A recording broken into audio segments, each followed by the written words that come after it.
A ver, algo muy importante está pasando con las fronteras de la Unión Europea. Estamos ante un cambio histórico en su política migratoria, así que vamos a analizar las cifras, las estrategias y sobre todo el coste real que hay detrás de esta nueva Europa fortaleza. Vamos directos al grano, al dato que está en todas partes. Las llegadas irregulares a la Unión Europea han caído un 26%.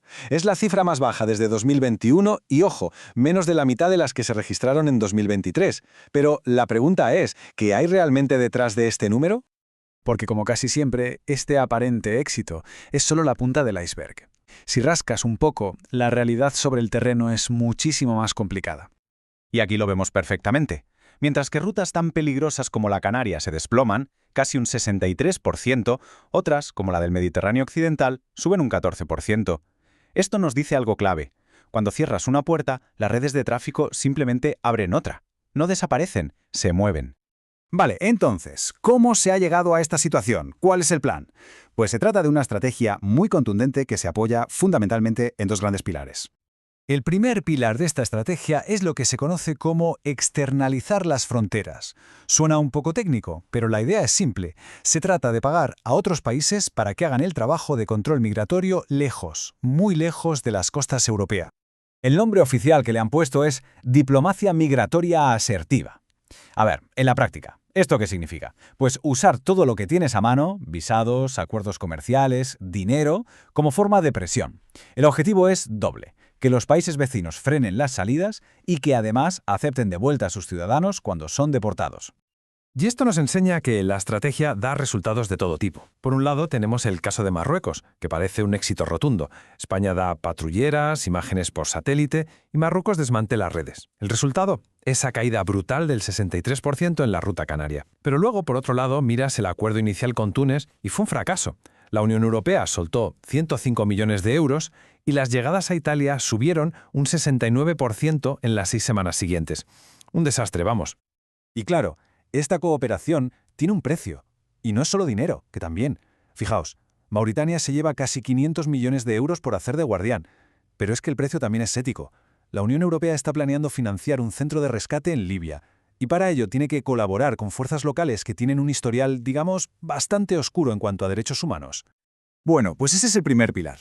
Vamos ahora con el segundo, con lo que la Unión Europea está haciendo puertas para adentro, el famoso nuevo pacto sobre migración y asilo. Y esto no es cualquier cosa, ¿eh? Este pacto es un cambio de rumbo total hacia políticas muchísimo más restrictivas. Se acordó a finales de 2023, se aprobó en el Parlamento en abril de 2024 y en junio de 2026 se entrará en vigor con toda su fuerza. Vamos, que esto va a marcar un antes y un después. El corazón de este pacto es un nuevo procedimiento obligatorio en la misma frontera. En solo 7 días se hacen controles de identidad, de salud y de seguridad y se toman datos biométricos. A partir de ahí la decisión es rapidísima. O se tramita el asilo o se deporta. Y aquí viene lo más importante. Durante todo ese tiempo, legalmente, la persona no ha entrado en territorio de la Unión Europea. Está en una especie de limbo legal fronterizo. Para que todo esto vaya tan rápido, han creado una pieza fundamental: la nueva lista de países de origen seguros. Si una persona viene de uno de esos países, como Bangladesh, Egipto, Marruecos o Túnez, la idea es que su solicitud de asilo se pueda rechazar de forma casi automática. Pero aquí es donde la cosa se pone cuanto menos tensa.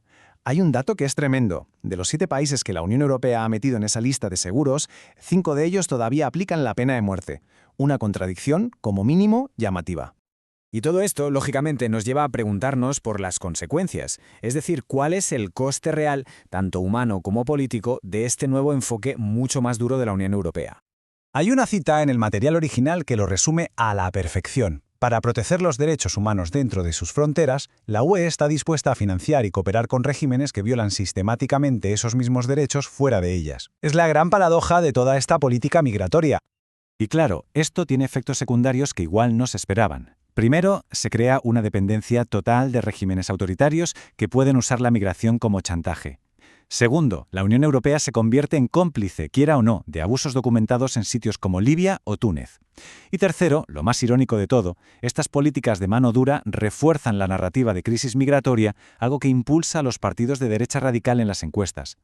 Así que la pregunta del millón es: ¿de verdad está funcionando esta estrategia? ¿O simplemente estamos moviendo el problema de sitio y de paso quitándonos la responsabilidad de encima? Y esto nos obliga a reflexionar sobre la pregunta final, la más importante de todas. ¿Qué significa realmente solucionar la migración? Pues es que depende de cómo se mida el éxito. Si lo mides por las cifras, la respuesta podría ser que sí. 178.000 cruces irregulares es la cifra más baja en años. Es una reducción clara. Pero si mides el éxito según los valores de la Unión Europea, la respuesta es mucho más complicada. Esa reducción se ha conseguido a costa de detenciones prolongadas y de alianzas con regímenes autoritarios. Entonces, ¿qué lecciones podemos sacar de todo esto? Pues hay 4 que parecen bastante claras. Primera, las rutas migratorias son como el agua. Si tapas un agujero, sale por otro.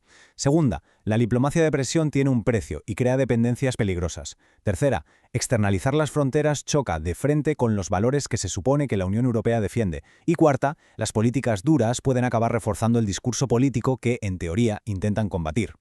Y con esto llegamos al final, dejando una pregunta en el aire que lo resume todo. ¿Ha solucionado la Unión Europea la migración o simplemente la ha externalizado?